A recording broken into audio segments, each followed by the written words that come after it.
Halo, selamat berjumpa kembali bersama saya. Ini adalah video kedua untuk mata kuliah Manajemen Risiko Keamanan Informasi. Nah, pada kesempatan ini kita akan membahas tentang apa itu NIST 830. Nah, saat ini saya sedang membuka file dokumennya.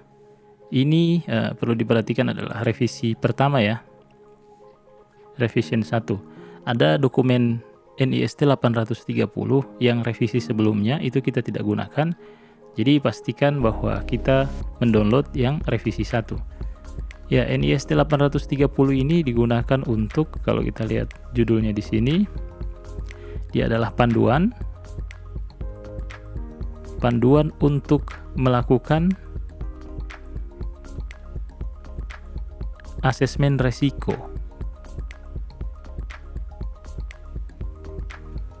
Gitu ya. Risiko apa? Risiko nih, keamanan informasi, information security. Nah, ini dikeluarkan oleh NIST, National Institute of Standards and Technology, sebuah badan di Amerika. Ini kurang lebih kalau di Indonesia mirip dengan SNI ya, Standar Nasional Indonesia gitu. Nah, file ini bisa kita download. Untuk mendownloadnya silakan buka browser, kemudian ketikkan di search box-nya NIST SP. SP itu Special Publication ya, 830 Rev 1 gitu. Maka akan muncul linknya yang ini ya. Yang pertama itu file PDF-nya langsung bisa di-download dari sini ya. Linknya ini juga akan saya letakkan di deskripsi. Nah, tapi sebelum kita mulai menjelaskan tentang 830, kita perlu tahu dulu konteks dari 830 ini seperti apa, karena memang 830 itu tidak berdiri sendiri ya. Dia adalah bagian dari yang disebut dengan Risk Management Framework,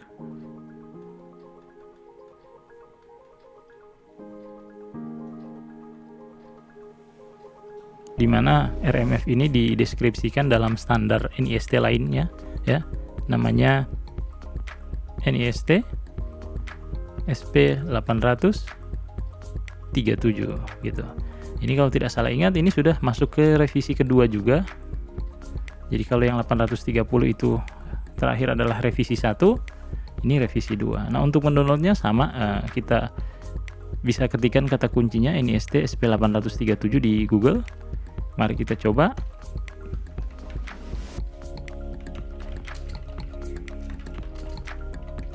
(837) revisi kedua. Maka akan muncul ini dipublikasikan pada tanggal 20 Desember 2018.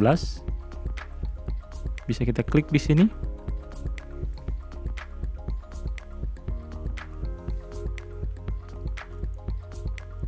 Untuk mendownloadnya silahkan klik ini icon local download.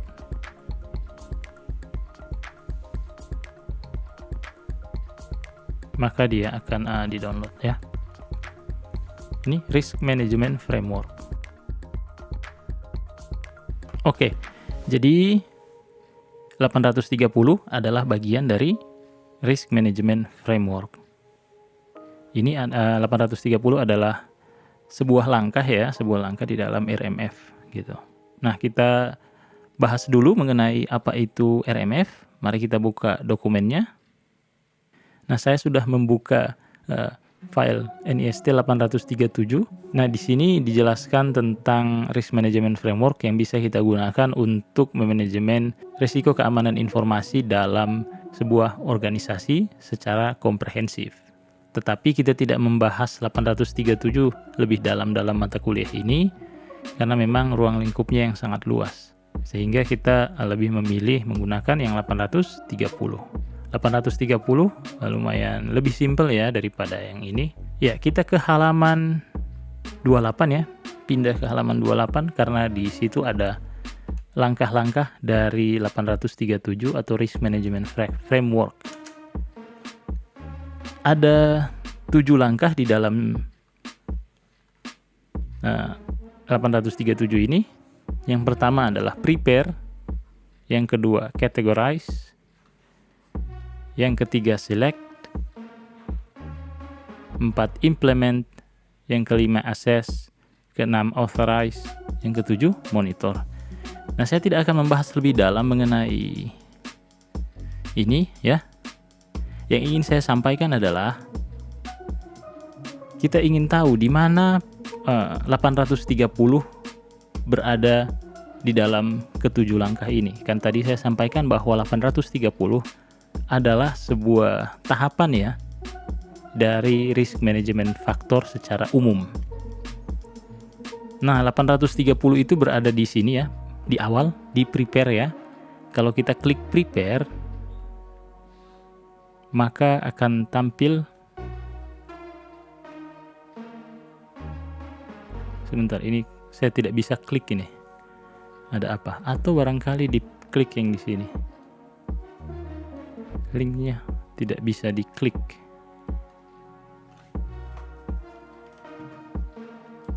Nah, itu baru bisa ya. Oke. Kita pindah ke halaman, dibawa ke halaman 47 oleh linknya. Di sini kita bisa lihat bahwa ada berapa task ini ya, task atau kegiatan. Ada 7 task dalam langkah pertama, langkah prepare itu terdiri dari, jadi prepare itu terdiri dari 7 kegiatan ya. Nah, kegiatan P1, P2, P3, P4, P5, P6, P7.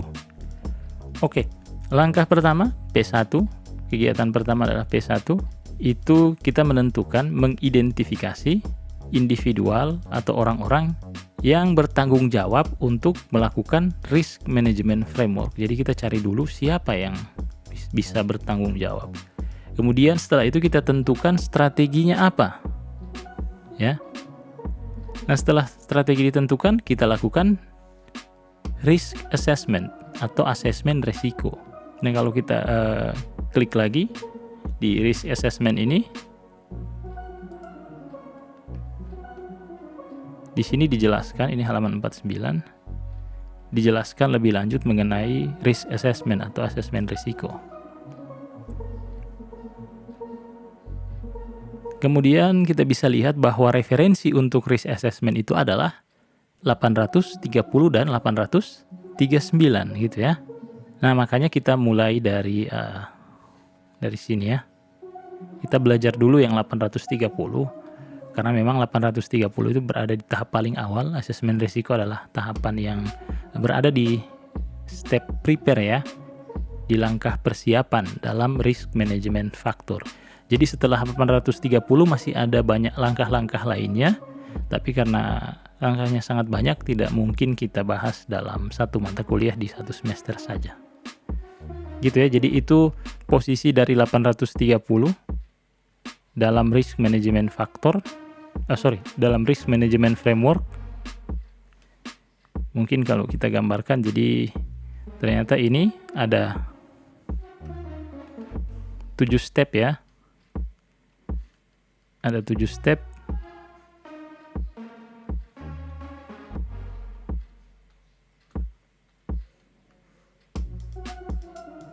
Tetapi kemudian step pertama adalah yang prepare, dan di dalam prepare itu ada 3 langkah tadi, 3 kegiatan, 1, 2. Yang pertama adalah menentukan orang-orang ya yang bertanggung jawab, kemudian menentukan strategi, dan yang ketiga adalah asesmen risiko ya. Dan ini yang akan kita bahas dalam mata kuliah ini, 830. Kita kembali dulu ke halaman ini ya sebentar. Saya ingin menjelaskan tentang cyber security framework di sini. Jadi di sini ada catatan di bawah ya.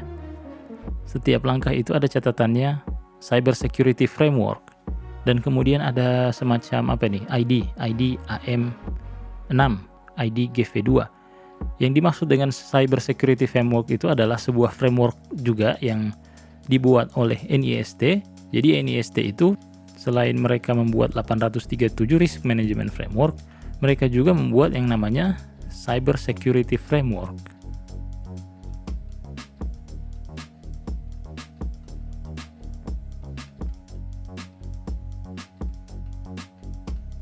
Nah, ini biasanya disingkat CSF gitu ya. Nah, terus apa hubungannya dengan RMF? Jadi memang Cyber Security Framework ini dia lebih umum ya, lebih general dibandingkan RMF. Kalau RMF itu lebih detail. Dan ini bisa dikombinasikan ya. Dikombinasikan keduanya. Gitu. Ini bisa dikombinasi. Kita tidak akan membahas lebih lanjut tentang Cyber Security Framework, tapi setidaknya saya memberikan pengetahuan tambahan mengenai ini daripada nanti mendengar ada lagi Cyber Security Framework lain dan kemudian nanti bingung sendiri, sehingga saya perlu jelaskan sedikit di sini. Nah, ini yang ID AM6 itu adalah identifier di dalam sini ya. Kebetulan saya sudah buka filenya di sini. Jadi kita coba cari yang ID AM6. Nah, ini ya, ID AM6. Ada referensinya di sini. Gitu. Nah, ID AM6 ini terkait dengan standar yang lainnya juga, ada COBIT, ada CIS, CSC dan seterusnya. Jadi kalau kita bahas nanti tidak akan selesai ujungnya. Jadi saya pikir untuk yang Cyber Security Framework sampai di sini saja ya.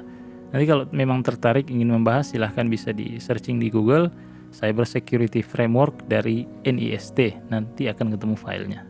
Cuman ini kita tidak bahas, tapi saya sampaikan agar setidaknya punya gambaran gitu bahwa NIST itu punya dua framework atau kerangka kerja untuk masalah security. Yang pertama adalah RMF, Risk Management Framework. Yang kedua adalah Cyber Security Framework. Nah, kalau seperti yang saya sampaikan tadi bahwa Cyber Security Framework ini lebih luas ya, dan dia cuma sebagai panduan umum. Karena bisa dilihat di sini bahwa ini ada standar COBIT 5, ada ISA, ada standar ISO dan lain-lain gitu. Referensinya gitu yang bisa digunakan oleh Cyber Security Framework. Jadi dia boleh dibilang fleksibel ya. Kita bisa menggunakan standar-standar yang lain untuk memenuhi Cyber Security Framework.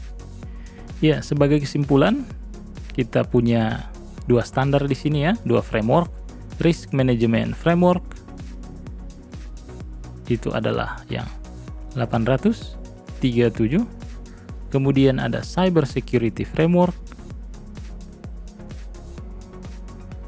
Ini bisa dikombinasikan ya, kalau memang mau. Tapi kalau misalnya hanya menggunakan RMF saja itu bisa, tapi alangkah baiknya dikombinasikan. Tetapi karena masalah waktu dan kompleksitas, kita tidak membahas lebih lanjut tentang RMF ya dan CSF. Yang kita bahas adalah salah satu kegiatan ya di dalam RMF, karena RMF itu ada 7 langkah ya. Satu di antaranya adalah langkah prepare atau persiapan. Dan di dalam prepare itu ada beberapa kegiatan atau task. Dan yang kita bahas adalah yang task ketiga. P3 itu adalah 830. Atau bagaimana cara melakukan asesmen resiko. Jadi cara melakukan asesmen risiko dalam organisasi. Ya, saya harap video ini bisa memperjelas posisi NIST 830 dalam framework security yang dikeluarkan oleh NIST. Sekian, sampai berjumpa kembali di video selanjutnya.